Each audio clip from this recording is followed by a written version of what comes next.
back to our channel Imaginary Engineering. This is Kirti. In our last video, we have seen the tradability authentication where we created the access token, then verify the token, and yeah. So if you haven't watched my last video, so I will recommend you first go through that and then come to this video. So in this video, we will see the relationship mapping. Right now, all the users can see all the tasks, but what we want user can only see and manage their own task. We want to create a user specific task. So let's see how we can create that. I will go to this model folder, and inside that we have this task database model. So here I will add another column user ID which refer the primary key of the user table. We'll use the foreign key. Foreign key is basically refer the primary key of the another table. We'll basically connect the two table task table to the user table. So first what I will do, I will go to the database and delete all the tables. See here we have this two table, task and user. I will delete the both. Click on drop, then user.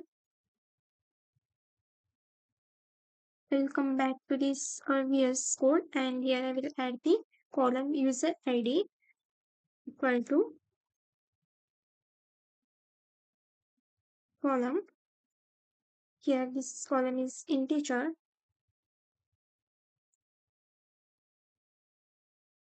and here we'll import the foreign key.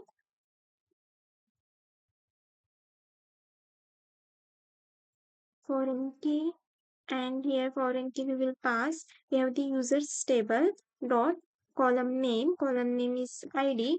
So this foreign key is basically refer the primary key of another table. Here we are referring the primary key which is the id, primary key of user table.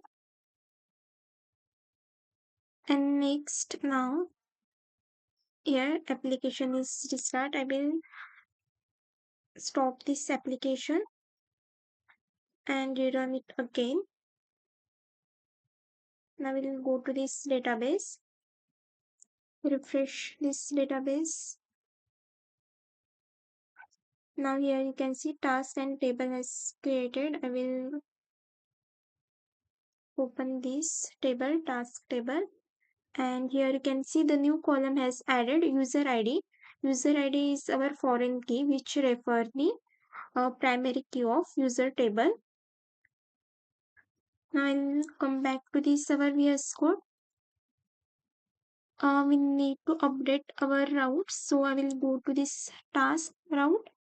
Here, when we insert the new task, we'll pass the user ID, user ID of current login user, and we will get that ID from this current user. So say user ID equal to current user dot ID. Then next, here we get the all the tasks from DB. So when we get here, we will apply the filter to check the current user. So dot filter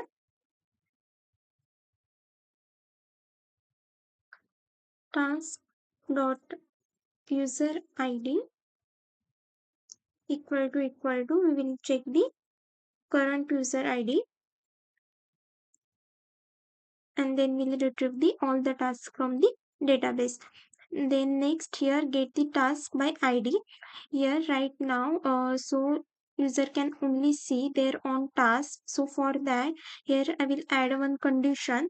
Before here we check if that task is exist or not, and before that condition I will add a one more condition to check if the user is authorized user or not. So here we will basically check task dot user ID.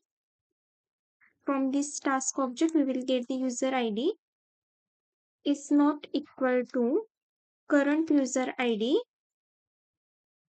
Then we will say we will raise the exception, http exception status quo 403 detail. I will pass not authorized, not authorized to access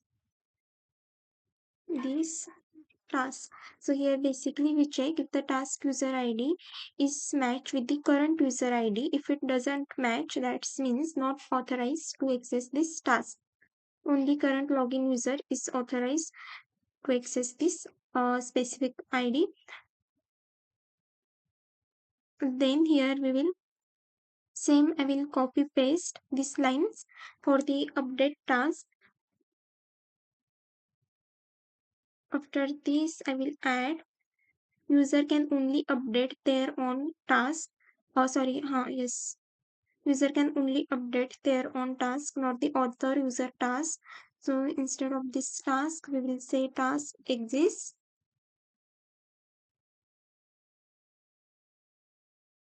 Then for the delete, user can only delete their own task. So here also we will add these lines.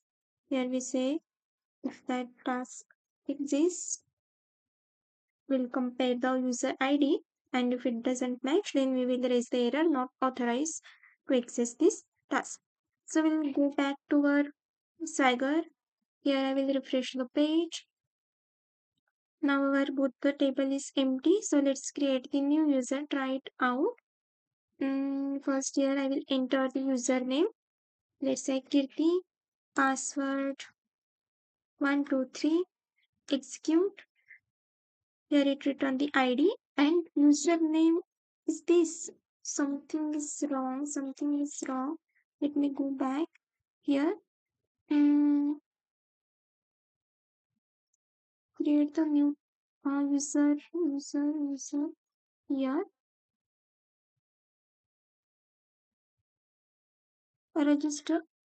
Here we are returning the password with username. Sorry, this should be the username.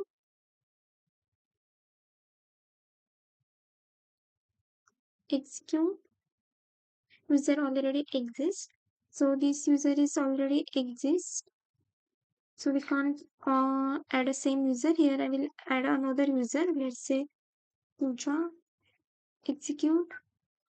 Now let's return the username and ID. So next I will add the new task.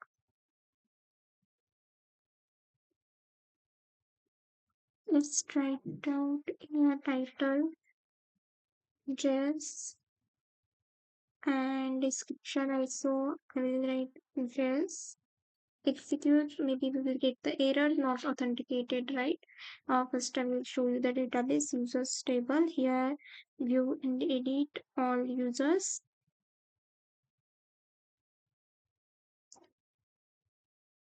Here we can see the two entry Kirti and Pooja. So I will go back to our Swagger. First we will authenticate. I will add this Kirti and password is 123. Click on the authorize.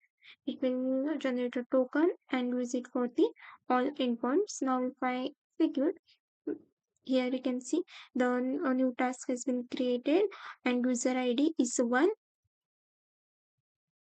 Now I will close this, get all the tasks, try it out, execute. Here I can see the only one task. Now I will log out and I will enter the second user ID.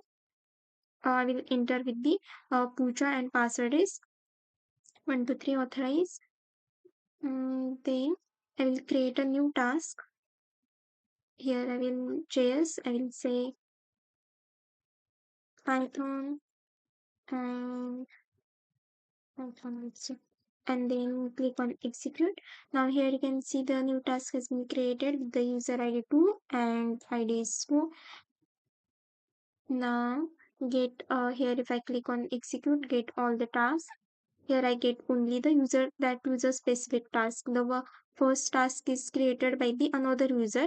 So here I will get only the this user specific task. Now if I click on this get a user or get task by ID, and if I click on if I enter the ID 1 execute, it say not authorized to access this task because task 1 is created by the another user. Now if I enter the 2 click on execute, now it return the response. So here, this is how you can do this user specific task. So this is all from about this video. I hope you learned something new from this video. If you learned, then don't forget to like, share and subscribe to Imaginary Engineering. Thank you for watching.